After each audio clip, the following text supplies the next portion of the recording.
नमस्कार, आप देख रहे हैं SPI9 न्यूज। मैं काशिफ अली एक बार फिर हाजिर हूं आपके सामने। 2019 लोकसभा का चुनाव जैसे जैसे नजदीक आ रहा है वैसे वैसे लगातार सरगर्मियां, समीकरण बदल रहे हैं। राजनीतिक परिप्रेक्ष्य पूरी तरह से बदलते हुए नजर आ रहे हैं। कांग्रेस पार्टी जो देश की एक बड़ी राजनीतिक पार्टी, राष्ट्रीय पार्टी हुआ करती थी, आज वो लगातार अपने आप को बनाए रखने के लिए ऐसे ऐसे कदम उठा रही है, ऐसे ऐसी चीजें लेकर आ रही है जो कोई सोच भी नहीं सकता। जी हाँ, राहुल गांधी ने ममता बनर्जी को पत्र लिखा है और पत्र में उन्होंने कहा है कि मैं ममता दी के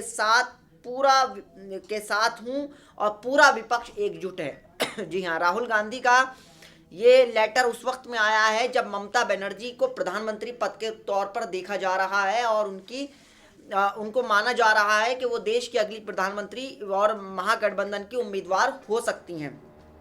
बहरहाल, पहले मैं आपको राहुल गांधी के उस पत्र और उस खबर को रूबरू कराऊंगा, फिर उस पर हम आकलन करेंगे और उस पर बात करेंगे। राहुल गांधी ने ममता बनर्जी को चिट्ठी में समर्थन देने की बात की है। उन्होंने पत्र में कहा है कि पूरा विपक्ष एकजुट है। एकजुटता के इस कार्यक्रम के लिए मैं ममता दी को समर्थन देता हूं। पश्चिम बंगाल में 19 जनवरी को होने वाली मुख्यमंत्री ममता बनर्जी की रैली लोकसभा चुनाव के लिए विपक्षी महागठबंधन के लिहाज से काफी अहम मानी जा रही है। बताया जा रहा है कि ममता बनर्जी ने अपनी रैली के लिए तमाम विपक्षी दलों को न्योता भेजा है।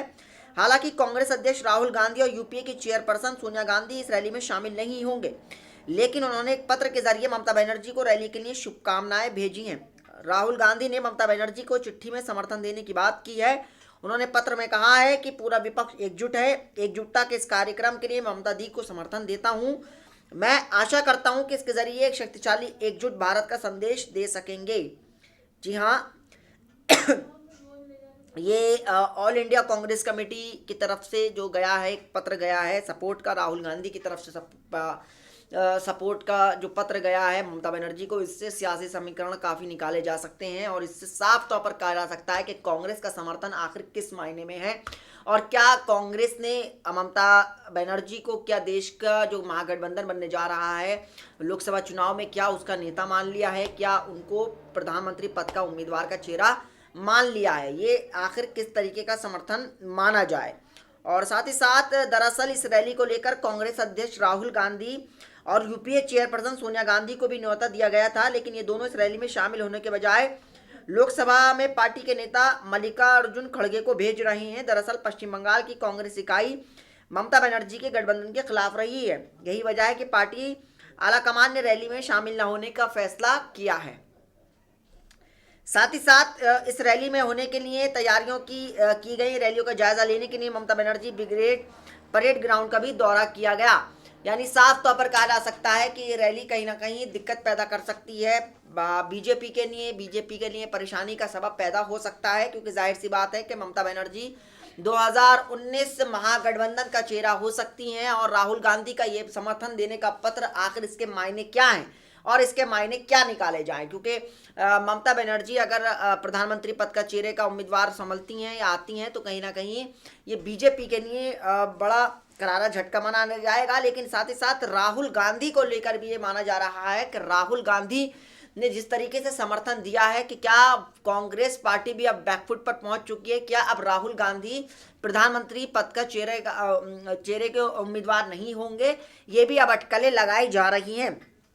इससे पहले रैली के लिए खास तैयारियां की जा रही हैं। पश्चिम बंगाल में जो 19 तारीख को रैली है, रैलियों का जायजा खुद ममता बनर्जी ले रही हैं। उन्होंने जो नेता वहां पहुंच रहे हैं उनके स्वागत के लिए होर्डिंग लगाए गए हैं पूरे सड़क पर। और साथ ही साथ इससे पहले ममता बनर्जी ने अपनी रैली के बारे में बात करते हुए कहा था कि तृणमूल कांग्रेस की तरफ से विपक्ष की 19 जनवरी को कोलकाता में आयोजित हो रही विशाल रैली लोकसभा चुनावों में बीजेपी के लिए ताबूत की कील साबित होगी और चुनाव में क्षेत्रीय दल निर्णायक की भूमिका में होंगे। उन्होंने दावा किया कि लोकसभा चुनाव में बीजेपी को 125 से ज्यादा सीटें नहीं मिलेंगी। अब सवाल ये पैदा हो रहा है कि आखिर कौन कौन शामिल होगा इस रैली में। इस रैली में राष्ट्रीय जनता दल आरजेडी नेता तेजस्वी यादव, आंध्र प्रदेश के मुख्यमंत्री और तेलुगु देशम पार्टी के टीडीपी प्रमुख चंद्रबाबू नायडू, दिल्ली के मुख्यमंत्री और आम आदमी पार्टी के संयोजक अरविंद केजरीवाल, जनता दल सेकुलर जेडीएस के नेता पूर्व प्रधानमंत्री एच.डी. देवगौड़ा, नेशनल कॉन्फ्रेंस प्रमुख फारूक अब्दुल्ला, डीएमके एम के स्टालिन और कई अन्य महत्वपूर्ण नेता शामिल होंगे। यानी साफ तौर पर कहा जा सकता है कि ये अपने आप में एक अलग तरीके का रैली होने जा रही है। और इससे ये भी माना जा सकता है कि 2019 लोकसभा चुनाव पर जो राहुल गांधी ने पत्र भेजकर समर्थन दिया है, यह कहीं ना कहीं कांग्रेस का भी माना जा रहा है कि अलग तरीके का एक गेम चेंजर कर रही है। क्योंकि कांग्रेस पार्टी की हमने भूमिका पहले भी कर्नाटक में देख चुके हैं कि कैसे उसने मुख्यमंत्री पद किसी और को दे दिया और खुद बैकफुट पर चली गई। यानी अब कांग्रेस पार्टी वो हर एक कॉम्प्रोमाइज करने को तैयार है जिसकी राजनीति में उसकी साख बची रहे।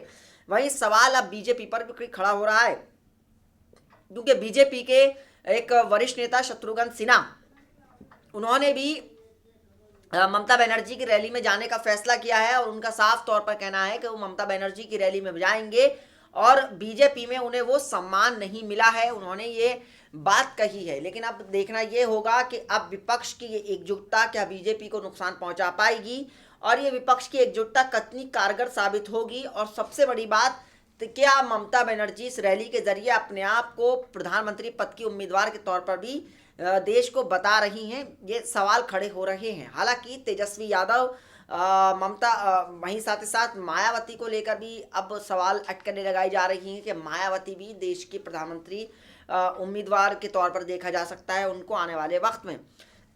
लेकिन हमने देखा कि 2019 का लोकसभा चुनाव बहुत ज़्यादा दिलचस्प हो गया है, क्योंकि ये बीजेपी की जिस तरीके से हमने देखा कि प्रधानमंत्री नरेंद्र मोदी की बात की जाए या बीजेपी अध्यक्ष अमित शाह की बात की जाए, तो इन पर लगातार सवाल उठते रहते हैं कि इन्होंने तानाशाही रवैया अपनाया है, उसके बाद ही इस तरीके की स्थिति पैदा हुई है। अब सवाल ये उठ रहा है कि ये विपक्ष क्या बीजेपी के डर से या मोदी लहर की डर से एकजुट हो रहा है, और आखिर इनके अंदर वो क्षमता नज़र क्यों नहीं आ रही कि ये अलग अलग चुनाव लड़ें। क्योंकि अगर मोदी लहर से अगर उनको लगता है, क्योंकि एक तरफ तो विपक्ष कहता है कि मोदी लहर ख़त्म हो चुकी है, तो फिर मोदी लहर अगर ख़त्म हो चुकी है तो क्यों ये विपक्षी पार्टियां एक मंच पर आकर चुनाव लड़ रही हैं और क्यों आखिर इस तरीके की चीज़ करने पर मजबूर हो रही हैं।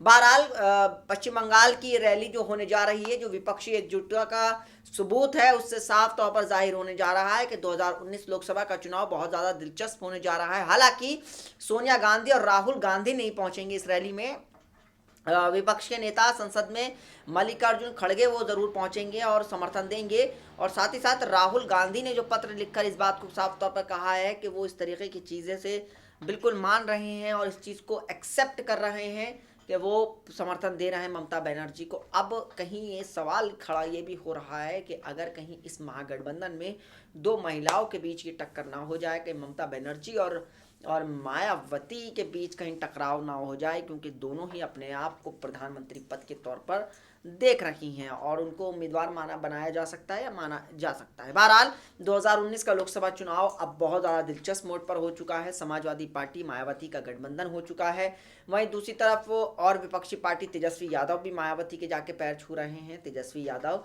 जो आरजेडी के हैं, वो भी कहीं ना कहीं अपने आप को बिहार में मजबूत बनाए रखने के लिए अलग अलग तरीके के दांवपेच खेल रहे हैं। बहरहाल अखिलेश यादव जो लगातार मायावती से जब उनको सवाल पूछा गया, अब यहाँ पर थोड़ा सा हम इसका आकलन करें, इसका रिजल्ट निकालें, तो अखिलेश यादव तो जैसे नेता थोड़े से कंफ्यूज हो सकते हैं, थोड़े से परेशानी में पैदा हो सकती है, क्योंकि जब उनसे प्रधानमंत्री पद के लिए एक तरफ ममता दी होंगी और एक तरफ मायावती होंगी, तो वो किसका सपोर्ट करेंगे। क्योंकि मायावती के नाम पर जब उनसे प्रेस कॉन्फ्रेंस जब उन्होंने ऐलान किया था अपने गठबंधन का, तो साफ तौर पर उनसे पूछा गया था कि आप किसको प्रधानमंत्री देखना चाहते हैं, तो उस पर अखिलेश यादव ने कहा था कि आप जानते हैं कि मैं किसको प्रधानमंत्री देखना चाहता हूं।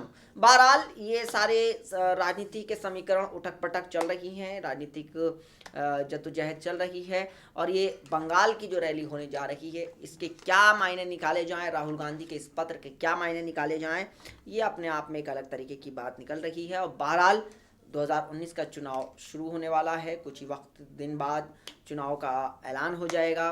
फिर विपक्षी पार्टियां एक मंच पर आकर किसको अपना चेहरा बनाती हैं, ये देखने वाला विषय होगा। बहरहाल प्रधानमंत्री मोदी भी थोड़ा सा देख रहे होंगे कि इस विपक्षी एकजुटता कब तक बरकरार रहती है और क्या बीजेपी जनता बीजेपी के साथ जाएगी इस महागठबंधन के साथ, ये तो आने वाला वक्त ही बताएगा। फिलहाल आज के इस प्रोग्राम में इतना ही, फिर हाजिर होंगे नए प्रोग्राम के साथ। तब तक जुड़े रहिए और देखते रहिए SPN न्यूज़, और हमारे चैनल को सब्सक्राइब करना मत भूलिए। नमस्कार।